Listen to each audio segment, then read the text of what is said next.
Sir sir को one side one side one side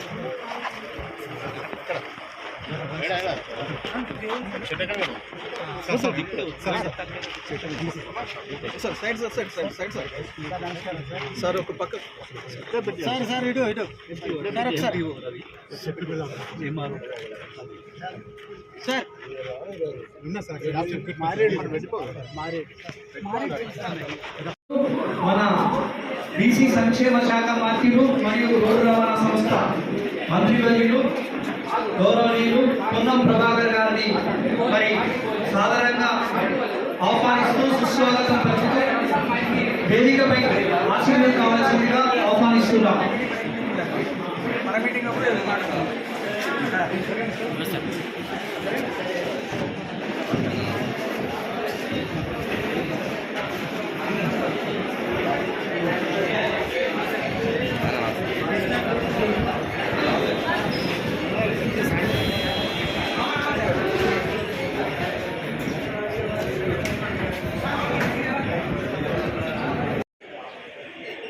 ఈరోజు ఇది ఎల్కచర్తి మండల ఎన్పీటీసీ సభ్యులు మరియు మండల ప్రెసిడెంట్ గారు వారి 5 సంవత్సరాల కాల పరిమితి పూర్తయి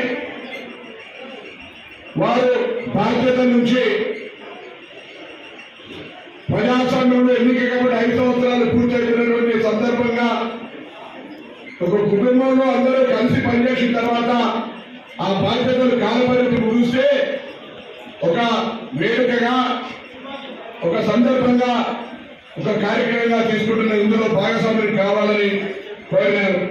రాజకీయాలు ఇలా కాంగ్రెస్ పార్టీ కావచ్చు, టీఆర్ఎస్ కావచ్చు, బీజేపీ కావచ్చు, సిపిఐ కావచ్చు, ఎవరైనా కావచ్చు, ఇలా మనందరం కూడా ప్రజాస్వామ్యం మీద విశ్వాసం వ్యక్తులుగా ఈరోజు ఎల్కతుర్తి మండల ప్రజా పరిషత్కు గత 5 సంవత్సరాలుగా వారి శక్తిని మించి సేవ చేసి మరి ఈరోజు వీరికోరు సమావేశానికి సభాధ్యక్షత వహిస్తున్నటువంటి ఎంపీడీఓ గారు, ఈ కార్యక్రమానికి నాతో పాటుగా వచ్చేసినటువంటి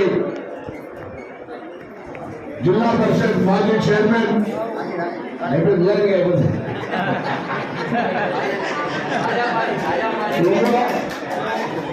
సరే ఇంకా ఇక్కడ సాయంత్రం దాకా టైం ఉందంటే జిల్లా పరిషత్ చైర్మన్ డాక్టర్ సుధీర్ కుమార్ గారికి, సోదరులని మండల పరిషత్ అధ్యక్షురాలు మేఘల స్వప్న గారికి, ఉపాధ్యక్షుడు రాజు గారికి.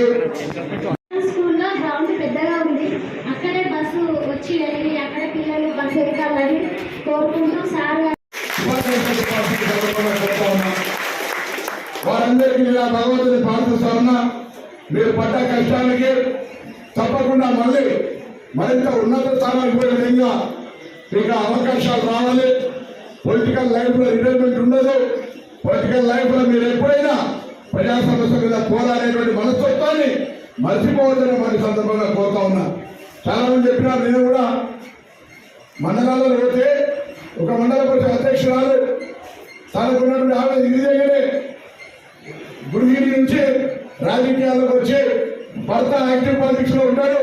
మహిళలు రిజర్వేషన్ అవుతుంది, మహిళలను చేసి పోటీ చేసిన తర్వాత రాజకీయంగా ఏం తెలియని పరిస్థితులలో ఆ ముఖ్యులకు వెళ్ళి ఒడితులకు తిరుగుకుంటూ రాజకీయాలు పడి చాపపిల్ల గీత ఎవరు నేర్పాలన్నట్టుగా మీరందరూ ఇలా ఉత్తన్నమైన రాజకీయ నాయకులుగా మాట్లాడుతున్నారు ఇలా.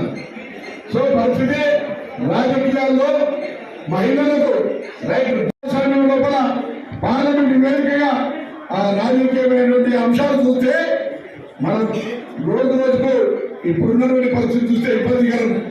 ఆనాడు ఆ పార్లమెంటులో నెహ్రూ గారు, ఇందిరాగాంధీ గారు, వాజ్పేయి గారు, గులాబీ దేశ అనేక మంది ఉత్తరంగా ఆ యొక్క పార్లమెంటులో ఉండే పార్లమెంటులో చర్చ జరిగితే ఒక యుద్ధంలాగా చర్చ జరిగేది. బయటికి వచ్చి సెంట్రల్ హాల్లో కూర్చొని ఇద్దరు కలిసి ఛాయ్ తాగేది. అది డెమోక్రసీ, ప్రజాస్వామ్యం. ఇలా కూడా రాజకీయంగా ఎన్ని విమర్శలు వేసుకున్నాం, బరాబరిగా అందరూ కూడా ప్రజాస్వామ్యంగా ప్రజాజీవితంలో కలిసి నడవాల్సిందని వారి సందర్భంగా మొదలెడుతోంది. అందుకే దయచేసి ఇలా ఎటువంటి నిరాశ అదే లేదు, అయ్యో మా టర్మ్ అయిపోయిందనేటువంటి అవసరం లేదు.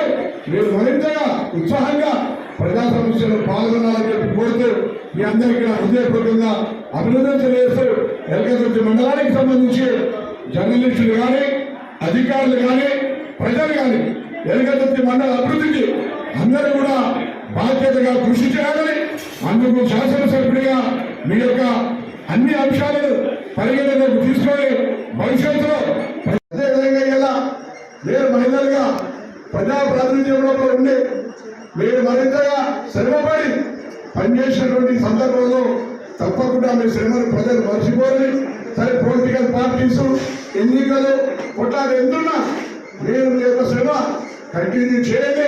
నేను యొక్క స్థానిక శాసనసభ్యుడిగా మీరు 5 సంవత్సరాలు పూర్తి చేసుకుంటే నిన్నటి 6 నెలలు పూర్తయింది. డిసెంబర్ 3 ఎన్నికైతే నిన్న జూలై 3, ఇంకా 4.5 సంవత్సరాలు ఆ భగవంతుని ఆశీర్వదించడం మీ అందరూ ఆశీర్వదించారు. తప్పకుండా మీరు ఎక్కడైనా మీ గ్రామాల్లో ఏ సమస్య ఉన్నా ఎంపీడీసీ ఎక్స్ఎంపీడీసీ కాదు, ఎవరైనా సరే ఏదైనా ప్రజా సమస్యలు ఉంటే తప్పకుండా రాజకీయాలకు అతీతంగా నా దృష్టికి తెమ్మని చెప్పి సందర్భంగా కోరుతూ ఉన్నా. నేను చాలా సందర్భాలు చెప్పినా, ఒకసారి ఎన్నికైన తర్వాత ప్రజలకు సంబంధించేటువంటి వివక్షపూరితంగా లేకుండా సమస్యలు పరిష్కారం చేయాలి. కానీ రాజకీయాల మధ్య పూర్తిగా కలుషిత వాతావరణానికి మారిపోయే పరిస్థితి ఏర్పడింది. స్థానిక సంస్థలు సర్పంచీలు లేవు, ఎంపీడీసీలు లేవు, జెడ్పీటీసీలు లేవు. త్వరలోనే ప్రభుత్వం ఉన్నటువంటి అడ్డంకులని అధిగమించి ఎన్నికలు కూడా పోతాం. అంతవరకు మీకే సమస్య ఉన్నా అధికారుల ద్వారా వారికి దృష్టికి చేయండి, లేదా నేరుగా మీకు సంబంధించిన అంశాల లోపల మా పార్టీ ప్రతినిధులు కూడా అందుబాటులో ఉంటారు. ఏదైనా అంశం ఉంటే మీరు తప్పకుండా అందుబాటులో ఉంటారని మనం చేస్తూ మరొకసారి మీ అందరికీ అభినందన తెలియజేస్తూ మీ అందరికీ హృదయపూర్వకంగా ధన్యవాదాలు తెలియజేస్తూ సుధీర్ గారు తెలంగాణ అనడానికి ఎవరు ఇబ్బంది పడుతున్నారు. మొన్న వరంగల్ తెలంగాణ ఉద్యమకాలం మీటింగ్ ఏదో చెప్పినా మళ్ళీ ఈ వేదిక మీద చెప్తారా, మీరు డిమాండ్ చేస్తారు కావచ్చు. రాబోయే కాలంలో ఒకనాడు ప్రతి సమావేశం ముగింపులో ఎక్కడైతే మహారాష్ట్రలో ఎక్కడ ఢిల్లీ వెళ్ళినా చివరి ముగిసిన తర్వాత జై మహారాష్ట్ర అంటారు. ఇక్కడ కూడా తెలంగాణ ఎవరి సొత్తు కాదు, ఎవరి కూడా పెటెంట్ కాదు. తెలంగాణ అనేటువంటి పదం మన అందరినీ అంటే జై తెలంగాణ, జై తెలంగాణ అనే పదాన్ని అధికారికంగా ప్రతి సమావేశం ముగింపులో తెచ్చడానికి ఒక ఉద్యమకారుడిగా ప్రయత్నం చేస్తారు. సుధీర్ గారు మీరే పరిచయం కాదని చెప్పి